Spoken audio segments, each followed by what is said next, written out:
Welcome to Between the Vines. My name is Kevin Martin, and I'm here with the rest of the Lake Erie Regional Grape Program. Some of us were in the vineyard this week. It's definitely time for scouting, and I'm here with Jen and Andy. They've got some pictures to share on our video blog, and we're going to go through what you should be looking for the podcast listeners out there. I don't think you'll miss a thing. The pictures are pretty, but you'll get a good understanding of what we're looking at. And Jen, what's going on?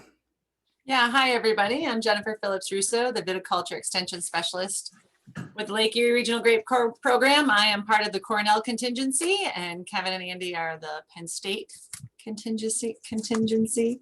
So I went out in the vineyards this morning to get ready for our coffee pot meetings to talk about what's going on right here and now. Yeah, and it looks like Andy did too, and he's got some pictures queued up. Andy, how's it going?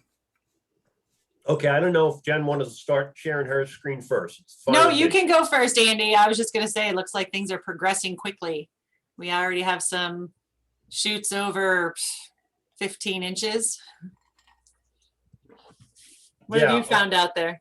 Well, I was out this Monday, which was what, the 24th of May. And some of the things I did pick up was grape plume moth, which is what you see here in the first shot.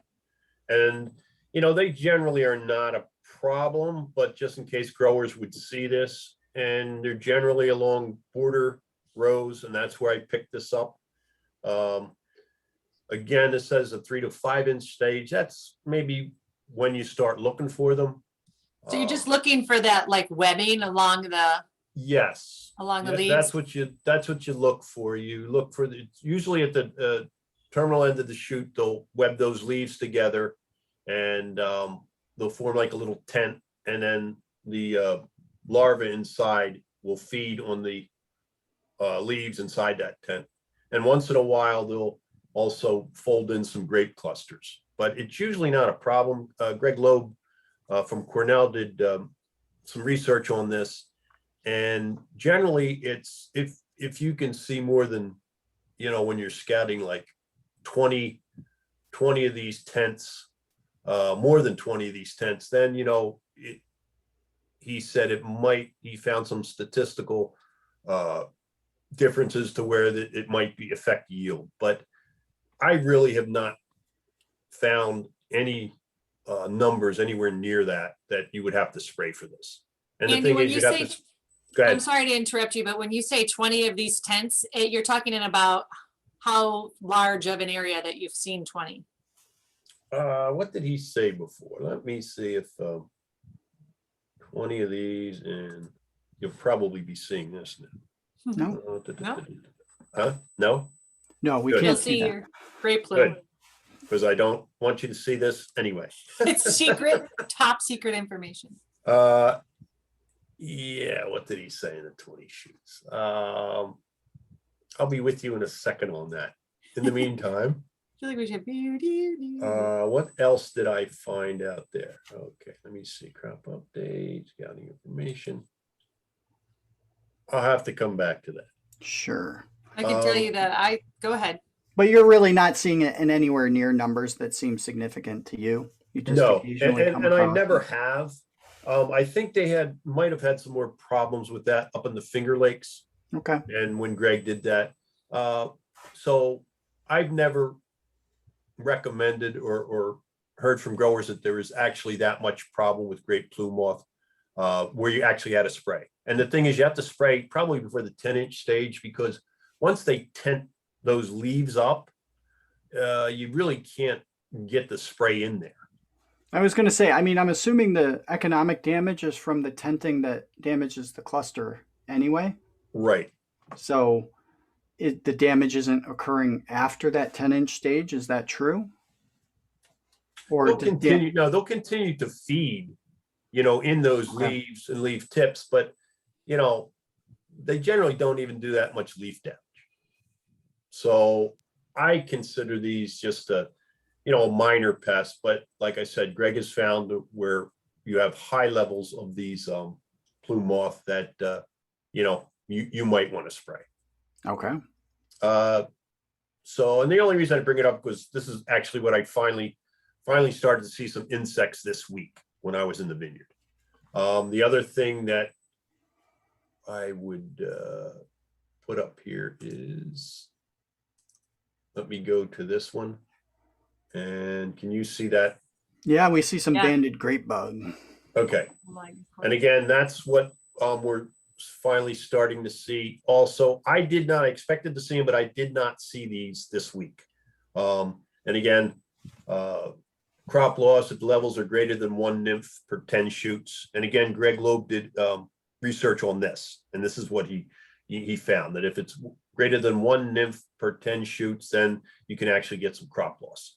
So I did have a grower actually submit pictures that they have seen the banded grape bug, easy for me to say, out there. and that's the picture here, Jen, that the grower sent you Yes. of the banded grape bug. And you can see the one picture where it's on the shoot. And then the Yeah, next so what does one, that look like, Andy? I actually think you're showing a bunch of pictures of a banded grape bug, and to me, and maybe it's because of how much you're zoomed in and not zoomed in, depending on the picture, they look a little different. of the banded?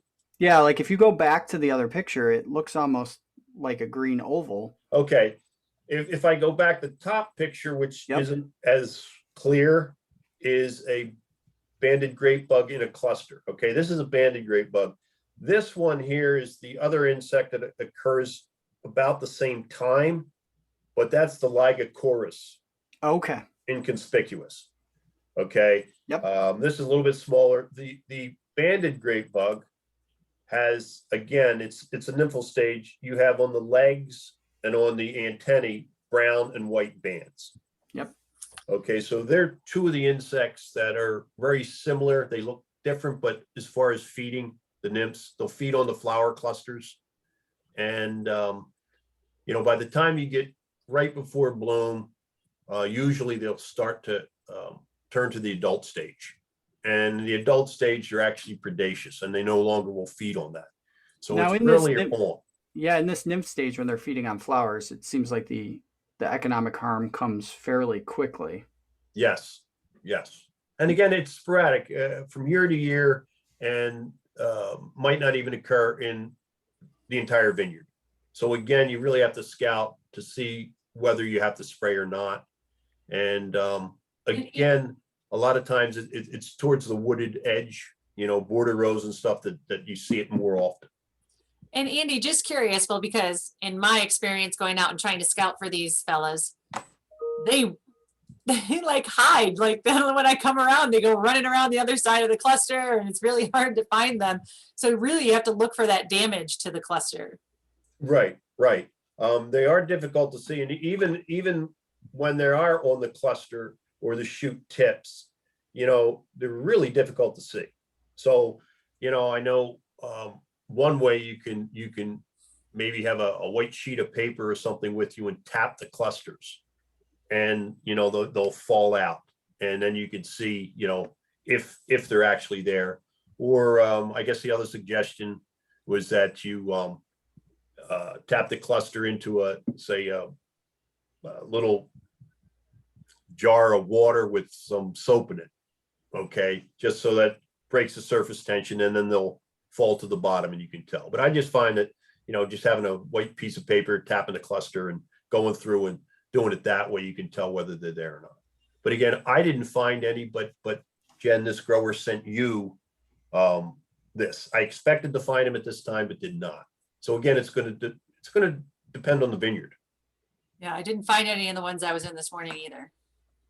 And then let's see for the next one, rose chafer. Again, they're usually 7 to 10 days before the immediate pre-bloom. I was out Monday and did not see any rose chafer in this vineyard that has it every year, but we have gotten some reports. In fact, there was a call this morning of a grower saying, he thought he had rose chafer. What should he spray? So, depending on how close we are to bloom, I think it's a little bit early, but,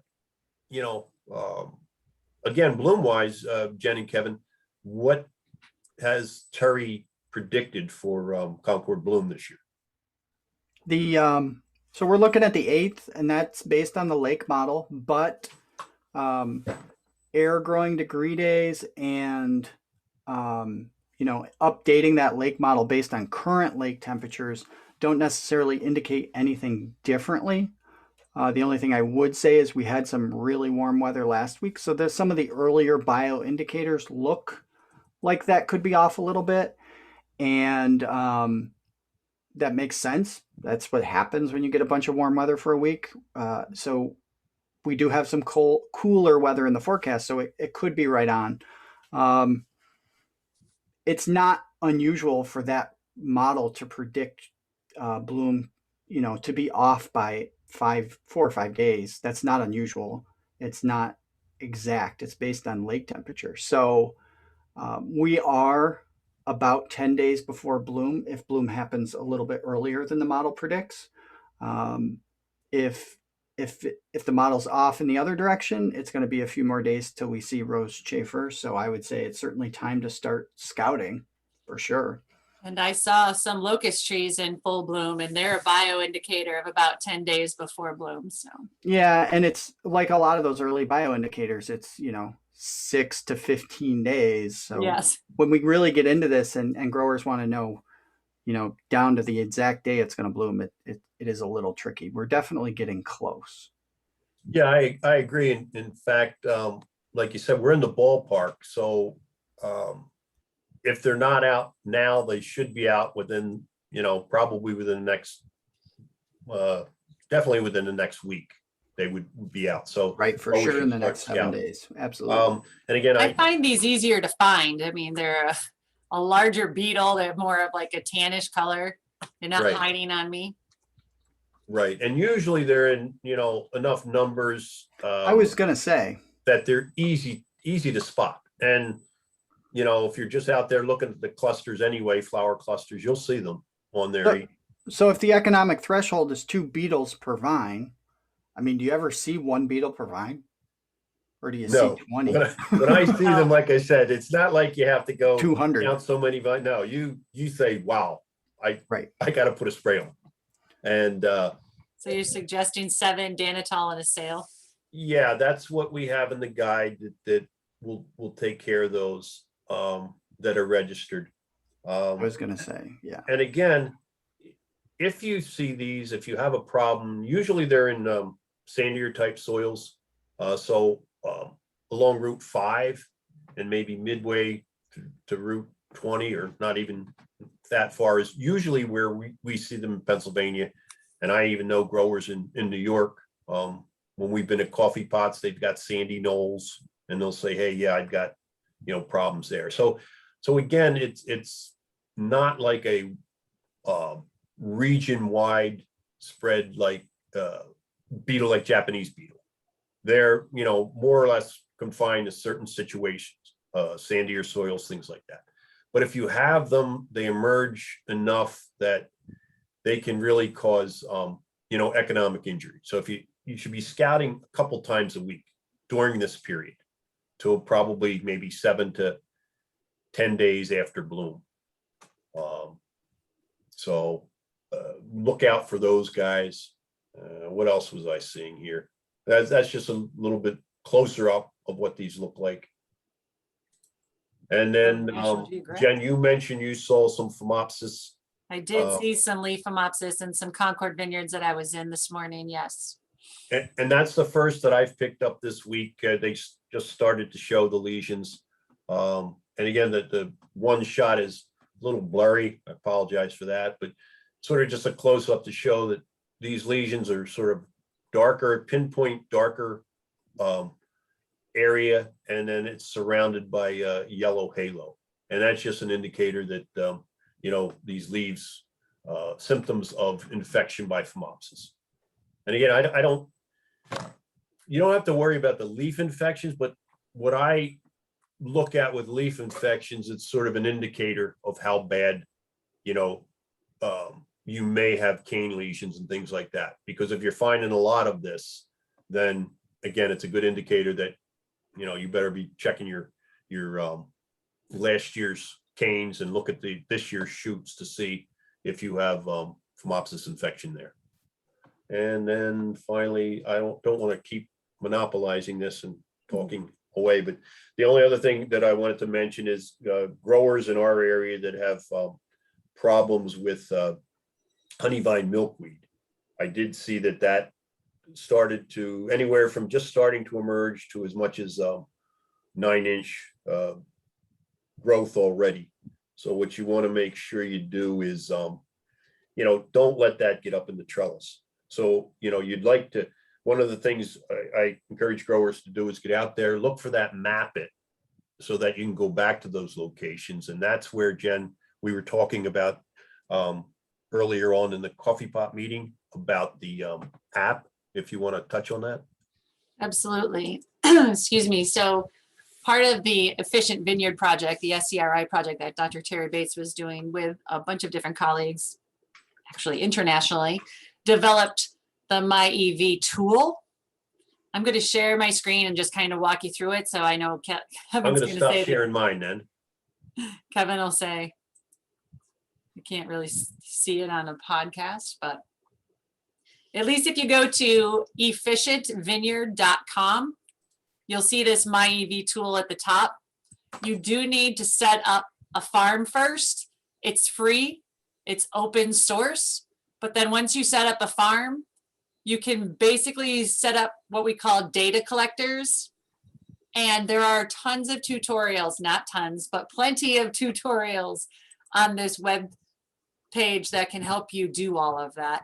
We are also asking that we have a guest speaker come to one of our coffee pot meetings so that they can talk to you about it. But on the MyEV platform, it tells you how to create your account. Then there are tutorials out there to talk you through how to do that, how to set up a data collector. And I have to tell you, I use this all the time when I'm out and around the region and I'm mapping where I find that Phomopsis, where I found frost damage. I did it Monday, I did it and I mapped different waters, the water capacities of soils under cover crop and under vine, and just you can then go back and see where that was later. So it's a great tool and I really would promote it to many, not just grapes. If you have other people who could use it, it's open. Yeah, I think there's two important differences. Nobody really reinvented the wheel here. But the important differences is this software was designed for grapes.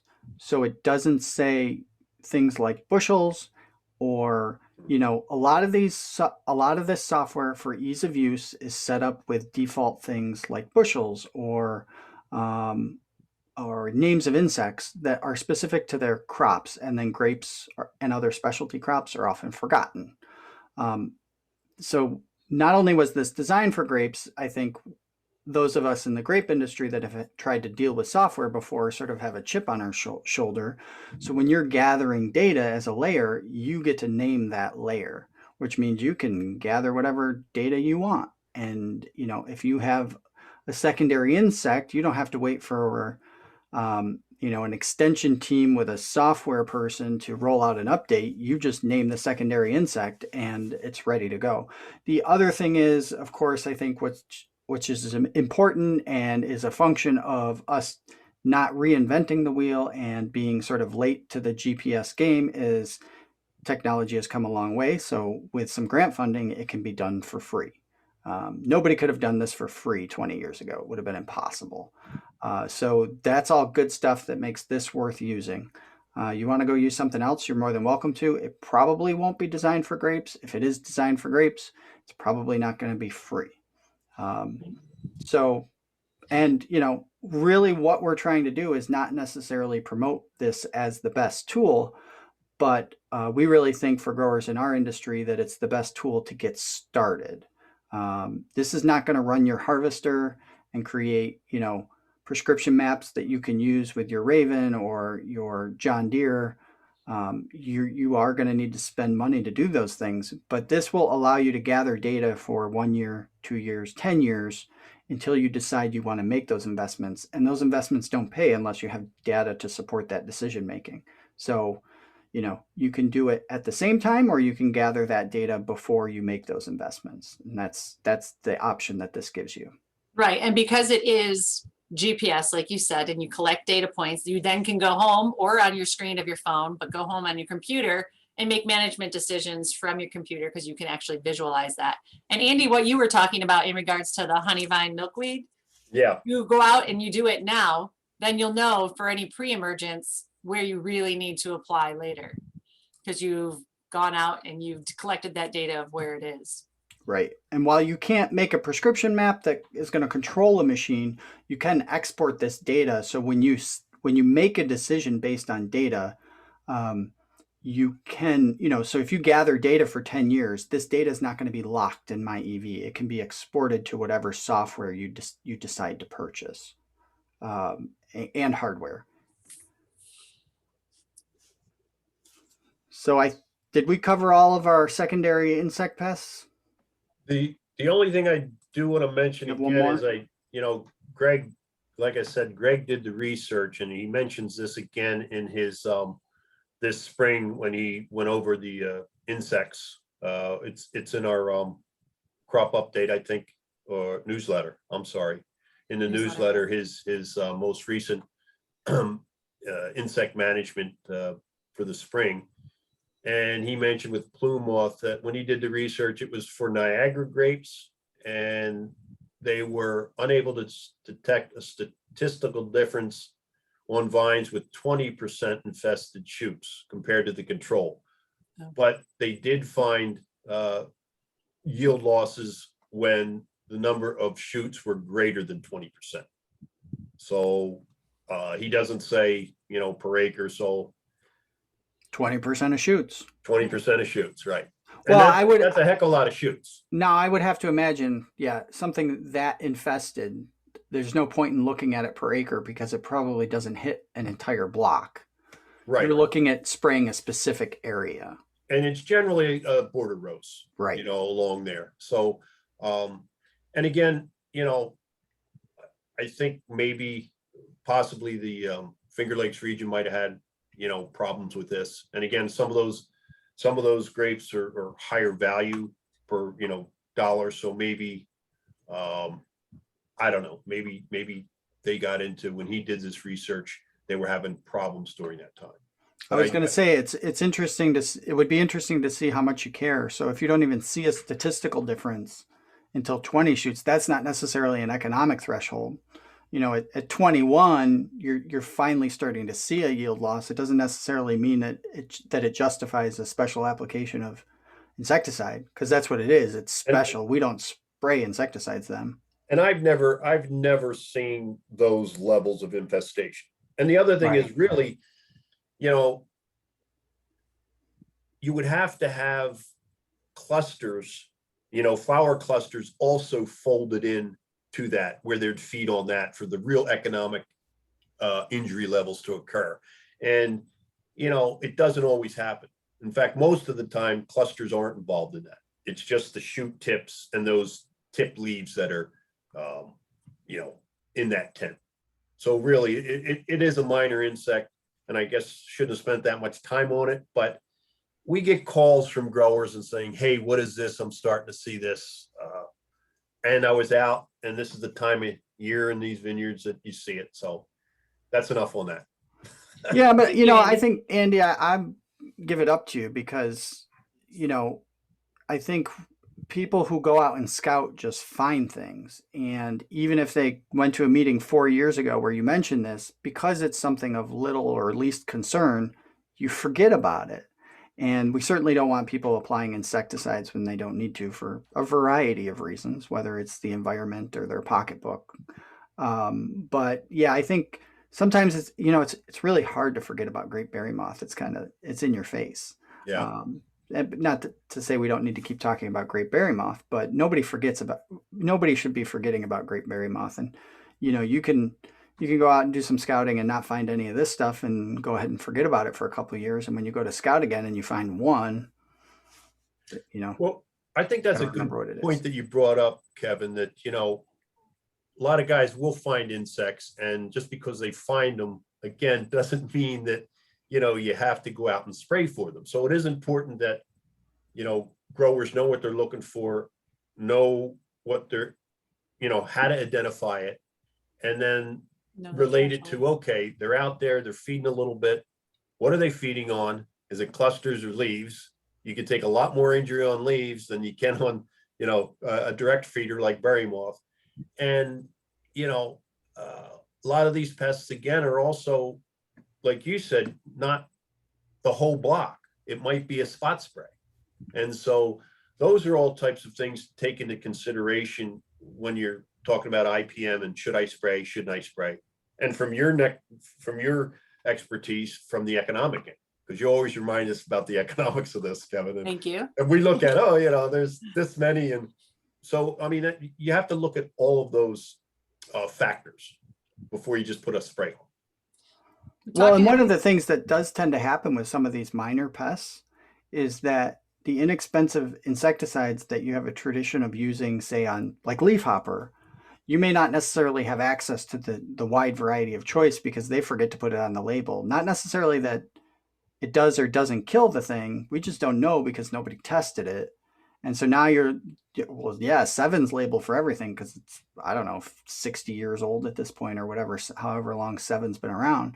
But that's not really inexpensive anymore. So, you know, if I had to spray bifenthrin for something, for an insect that was maybe causing economic harm, the economic threshold looks a lot like the yield correlation. You know, you lose just a little bit of yield, you're going to justify that application of bifenthrin. But when you start to get these into these secondary insects, sometimes it's fairly expensive to control them because we don't know what kills them other than some of these older materials that are not necessarily inexpensive anymore because they're not widely used or marketed, and they just stayed fairly expensive because they're used in other industries. They're an old established insecticide. Well, the other thing along these lines with, say, these secondary pests or these uncommon ones, Mm-hmm. we always say, even like with the plume moth, well, it's not really a widespread problem and, you don't have to spray, but there are some of these secondary insects, or at least not common insects, where I've gotten calls and I'll tell a grower, I've never seen that and they're no problem. And then they explain to me, well, I have this much of it. It's like, wow, I've never seen that. So these pests can show up. Every block's different. They can show up in one block in one grower's area and nobody else have it, or, very little. So it is important that you're out there scouting, and just because it might not be common, it might be a problem to where you need to spray in your specific block or in a specific area. So that's why you got to be out there scouting and knowing what you're looking for and looking at the economic benefits versus negatives of putting on a spray. All right. So Jen, you said go you ahead. were out there also. Mhm. What are some of the other things you were seeing? Well, we've seen trace bloom in the wild grape bloom, another bioindicator. And you guys were doing a lot of talking about grape berry moth being a direct feeder, and that if you have 50% bloom, and we need to define what 50% bloom is, that's when 50% of the flower clusters are in bloom on your cluster. That's when you need to start putting that number into the grape berry moth model on NUA. So I just wanted, that's almost now. Some people have told me, I have only seen it in a parking lot that is, right over the asphalt, that there's almost full bloom on that. But I've seen trace bloom in border vines. So just keep an eye on that. It's going to be coming up soon. Yeah, and I if you saw don't have a locust. date, it's modeled based on growing degree days. Hopefully it's close, but it isn't always. So make sure you log that if you really want to make sure that you get the date right for your application. That is what is nice about the model, because the Yeah. last few years, Tim Weigel and I always, sort of debated this and discussed, how close is it if you don't put in your specific wild grape bloom at your site.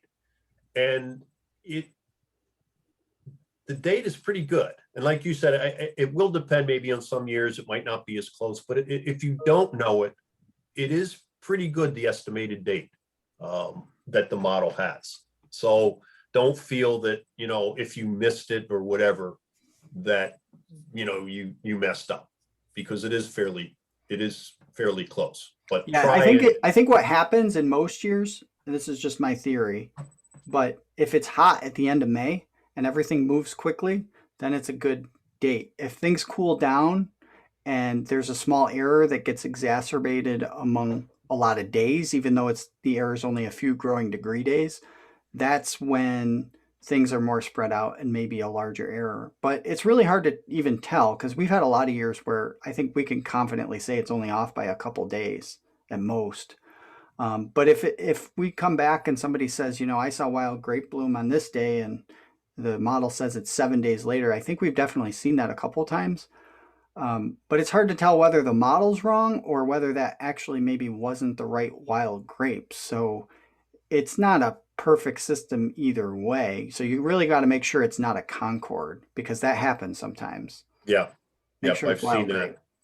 Well, the other thing is too, I've been in vineyards and there's wild grapes next to the vineyard, Right. but then you get one patch that's in the sun and one patch that is in the shade. And the one in the sun might be, pretty well blooming. And then you look at the one in the shade, and it's like, oh, there's a little bit of bloom. Right. Or so, like you said, it's not a perfect system. Right. It's tough. So I saw that. Oh, I also saw some powdery on some clusters. That was just this morning that I saw some of that. So, And that's for Concord, we consider that early for Concords. this was on Concord. Yeah. Yeah. Unusual. And that depending on how much of that there was, that could sort of, growers should keep that in the back of their mind as sort of a red flag that hey, it's out there and I really better pay attention to this immediate pre-bloom spray, to putting on really good material for management of powdery. So that's, like I said, at least with that immediate pre-bloom coming up, growers should keep that in mind. Yeah, it might be a year for stylet oil if we've had some infection periods. Yeah, or already, you mean, Right. to put, yeah. I mean, I know a lot of growers count on not having any serious infection periods, so you don't necessarily need to put on a Tebustar at that 10-inch, and sometimes they do, sometimes they don't. Probably a lot of people didn't this year because of the frost damage where they were, what's a 10-inch shoot? Some of my shoots are 10 inches, but some of them are 3. Yeah. But yeah, stylet oil is a quick fix. If you decided you should have put on that Tebustar, you can put on stylet oil instead immediate pre to, compensate for the fact that there might already be some primary infections.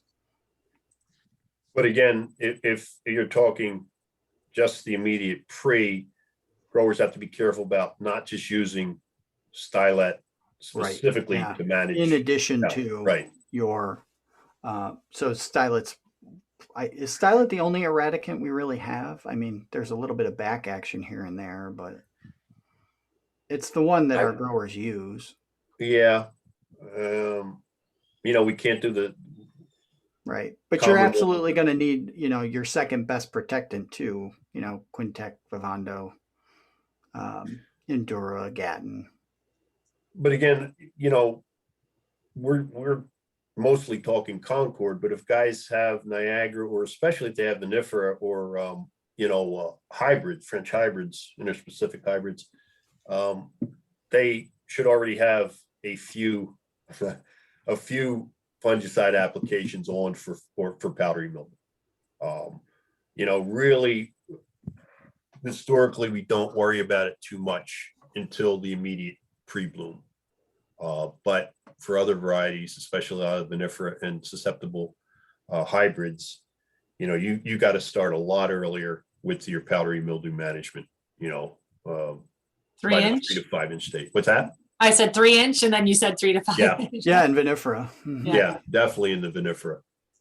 So Careful with those hybrids, though. I think in our region, a lot of them get managed just like Concords. You can save some money if you inform yourself or increase your crop. But I know, I'm pretty sure, Andy, you said French American hybrids, so they're probably going to need more, which is what you were saying. Well, French are interspecific. I mean, they changed from the French and then they, Right. But I So- mean, some of the hybrids that are newer that are not necessarily designed based on, vinifera parentage, you actually could get away with spraying them less, not more. right, and I should be more specific and say the hybrids that are very susceptible to powdery mildew. Right. Because there's a lot that are not, you're right. And Even and less growers- so than, I mean, there's a few out there less so than Concord. Yeah, and so the growers definitely should know, what varieties are highly, susceptible to powdery mildew. Yep. And it's in the guide, the 2021 New York and PA grape guidelines. There's a table in there that will give the different varieties and their susceptibility to the different diseases, and then also to sulfur and copper. And that's another good point. You've got some of these varieties that, if you got vinifera or, a lot of the, maybe a non-red hybrid, then you can use sulfur, which is, excellent, works very well in powdery, and it's a good resistance management tank mix. Right. But Andy, that's a good place for a plug. Where can people get the guidelines if they're not a member of LERGP? If you are a member, they have to go to the Cornell bookstore.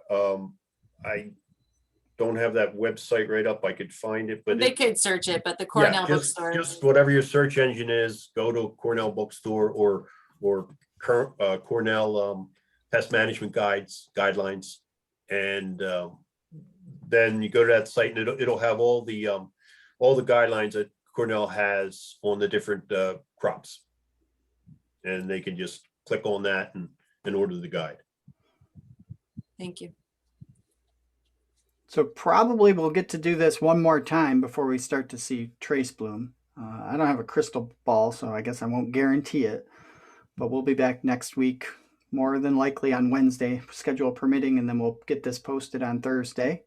I have Jen, did you have something else before we I go? did. I have two things. Number one, I would advocate for your nitrogen applications. We are 2 weeks before bloom, up to 4 weeks after. So we're in that perfect time to get started with that. And there's going to be a newsletter coming out about that with the research that backs it. That will be next month's newsletter. Also, our coffee pot series today is May 26th. The next one is June 2nd, and it's from 10 to 12 a.m. You need to register for it on our website. But our special guest speaker is Greg Loeb. He's going to be there talking about grapeberry moth and other pests in our grape world. So please join us for that. But you do have to pre-register if you're looking for recertification credits. Excellent. Thanks, Jen. Yeah, and so we will be back next week. If you have any questions, contact us throughout the week. Submit them. We can try to answer them on the next podcast if you want. Join us for a coffee pot, of course.